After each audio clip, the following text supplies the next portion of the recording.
Hi, it's great to be back with you for this third video. So the next couple of videos are going to be focusing on techniques and practices that you can put into place that probably take up to a maximum of 5 minutes at a time.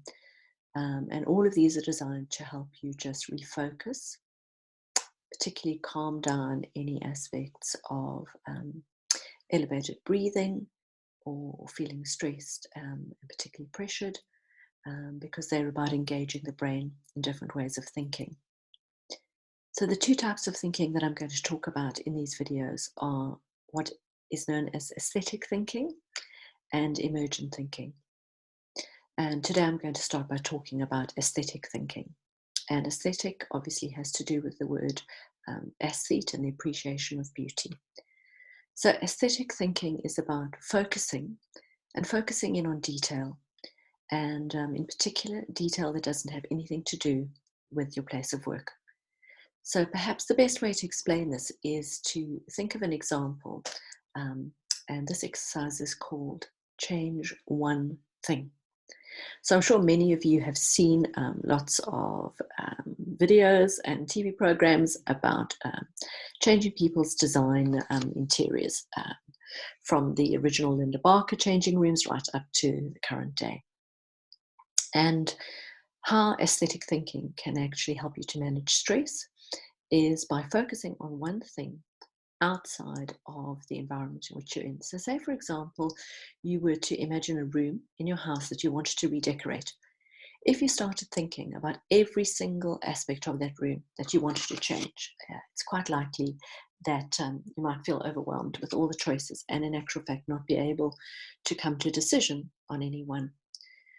But if, a bit like one of these design-led or CAD programs that you see done in a digital way, you decided to concentrate on just one aspect, for example, changing the color of the walls, and you thought about that, you visualized changing the color of the wall in a room that you really love, in which you feel at home and comfortable and that you know you can relax in.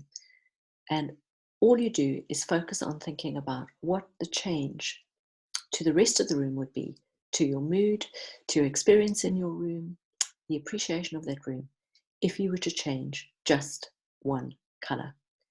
So the practice that I'm going to encourage you to do is called change one thing. So if you find yourself overwhelmed in the situation that you are, what I'd like you to do is hold in your mind that analogy of changing the color by painting, making a significant and noticeable difference to the largest aspect or the thing that is most present or most pressing for you right now. And if it is possible, if there is anything that you can do about it, what is the one thing that you know you can change? Perhaps the one thing that you can change is to make sure that when you take a break, you actually go and stand by a window and look outside so that you have a view of something that's not an internal space.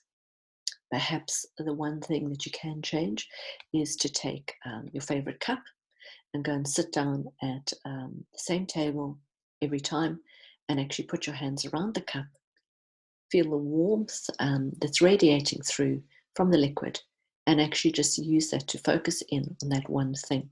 That helps to, again, bring your focus in, not to what you've been doing all through the day, but to that thing right in front of you.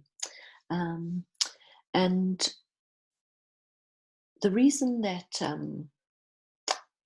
I want to encourage you to do this is that you're actually starting to think about aspects that are in your control, and doing this practice every single day on a daily basis. And this is a practice that people have identified as being really helpful when they particularly feel overwhelmed, and there are admittedly many aspects that they can't control, but there is one thing that they can focus on, one thing they can sort of zone in on, particularly with aesthetic appreciation, enjoying that moment either of the warmth of the cup of your favorite drink, imagining your favorite room being changed when you have time to do it, or just looking outside into nature and when you take your break, and perhaps just taking yourself away from people, um, to be alone with your own thoughts so that you can process them. So that's the tip for today. Thank you, and I hope you enjoy it.